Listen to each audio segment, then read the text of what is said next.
Hey, and welcome to our How to Pick a Puppy video. Over the next couple minutes, we hope you learn a ton and give you enough information so that you can make an educated decision on an investment that's going to be 12, 13, 14 years of your next hunting career and your next hunting buddy. Over the next few minutes, we're going to cover pedigree and what to look for and all those letters and stuff that's on there that's weird, and we'll help you through that. We're going to talk about health clearances and what those mean and what to look for in the parents and grandparents. We're going to talk about looks versus performance and the arguments about that. We're also going to talk about the pricing and what you should be looking to pay when you're going out and finding a healthy, hardworking, excited, good puppy for the next, again, 12 years of your hunting career. So in this segment of the video, we're going to talk about the importance of pedigree and what to look for on that piece of paper. So when you're going through and finding reputable breeders and trying to pick out who you're going to choose to get your puppy from, what color, male or female, all those important things, you're going to be given an option to look at a dog's pedigree. And what a lot of people call it is the papers. So my dog's got papers. And that's all fantastic, but what is on those papers is what is important. So when we're picking a puppy, we want to look for things that are going to give us a sign of intelligence, healthiness, the willing to work with you, athleticism, and natural desire to do the work. And the little letters and things like that come on a pedigree are what show us that. So in AKC, there's hunt tests and field trials. So master hunters, MH, field champions, FCs, amateur field champions, AFCs, senior hunters. There's also UKC or HRC hunt tests, and those would be a Grand Hunting Retriever Champion, and HRCH, a Hunting Retriever Champion. If you just get a dog out of the newspaper or get a dog that's got quote-unquote papers and they don't have those pedigrees, you're stacking the deck in the wrong way that you might get more of a couch potato, because unfortunately our Labrador breed or whatever breed you're looking for, here man, here, no, here, come here, good, has been sort of spread out wide set,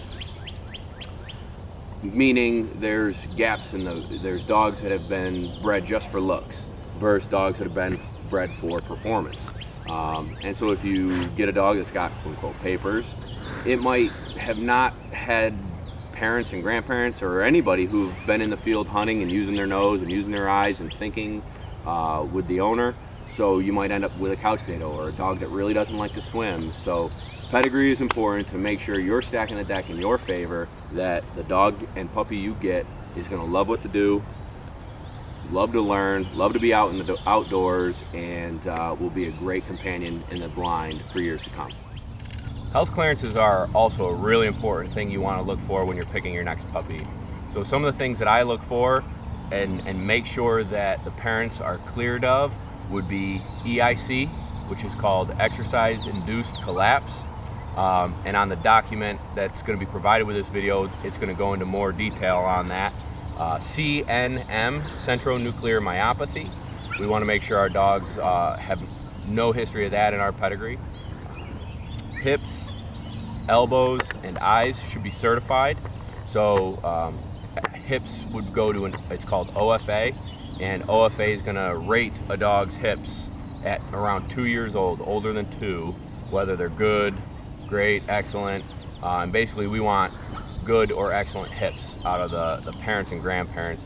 That way the dogs that you get, the puppy that you pick, has a better chance of having healthy hips, healthy elbows, good vision, and no genetic problems that could lead to a shorter hunting career or no hunting career at all for your dog. Is looks versus performance. A lot of people, when they get excited about finding their next puppy, is they want a certain color or they want a certain size or body shape or what have you. And as much as I love a good, handsome, or beautiful lab, the thing that I look for most important is that they're going to love the job and they're going to work hard for you and are be driven and excited to do the work, whereas I might have the most beautiful lab or golden or Chessie or whatever dog you're looking to pick. I might have the most beautiful specimen, and man, it looks good in pictures, but it won't pick up a bird, or it won't swim, or it doesn't want to please you as much as another dog might.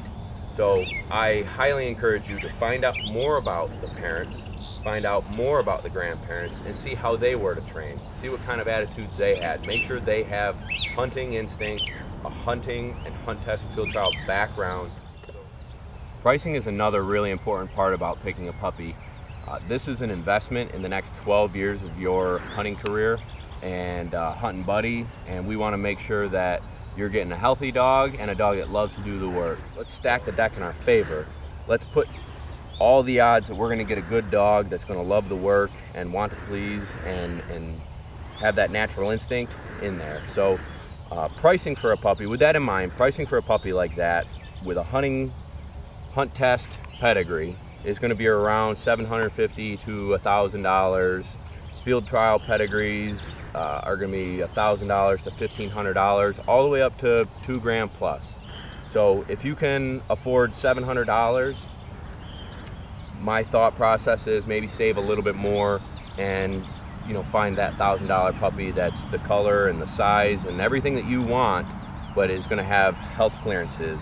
The parents are going to be hunt test competitors, field trial competitors, and you're going to know that they're going to love the work, do the work, want to please you, be athletic, and be healthy. All right, congratulations. You did all your research. You looked at pedigrees, you looked at health clearances, you talked to breeders, you found people you're comfortable with, and you know you're going to get a puppy that is healthy, has natural instinct and desire to do the work and work with you. And it's time to go and pick that 7-8 week old puppy up. Huge day for you and your family, and it's very exciting. We want to, when we're at the breeders, we're probably going to have all the puppies playing around.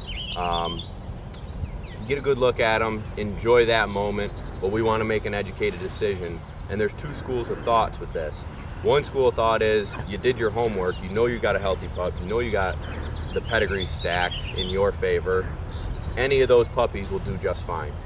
And I agree with that to some degree, but I also think if I have the option to look at the puppies and pick the one that I want, I'm going to take that option every single time. So let's say I'm at a chocolate lab breeders, healthy, wants to do the work, all the things are right, and I want a male. I'm going to take all the females and put them away. Now I'm going to see the other males interact with each other, and I want to look for a few things when they're in the group setting. Who's being the bully? Who's being bullied? Who's off in the corner? Who's moving around, comfortable with their surroundings? The things that I'm thinking about is socialization, and early in their life, they can be molded and improved upon, but I don't want the pup that's getting beat up all the time. I don't want the pup that's afraid to be with everybody and is off in their corner.